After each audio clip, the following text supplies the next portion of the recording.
যখন তোমার বিপদের সময় কাউকে পাবে না, তখন হতাশ হয়ে যাবেন না। যখন তোমার অস্থিরতা ঘিরে ধরে, তখন হতাশ হইও না। মানসিক অশান্তি ঘিরে ধরে, তোমাকে ঘুমাতে দেয় না, তখনও তুমি হতাশ হইও না।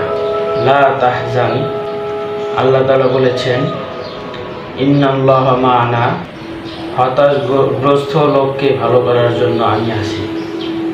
মানসিক অশান্তি থাকা ব্যক্তির পাশে আমি আছি। অতএব ধৈর্য হারা হইও না। কে কোনটা ভাবছে, কে তোমাকে বিপদে ফেলে দিচ্ছে, কখনো চিন্তা ভাবনা করার দরকার নেই। আল্লাহ তোমার পাশে আছেন, এই দৃঢ় বিশ্বাস তোমাকে রাখতে হবে। That's enough for you. এটাই তোমার জন্য যথেষ্ট। এটাই তোমার জন্য যথেষ্ট, কারণ আল্লাহ তোমার সাথে আছেন।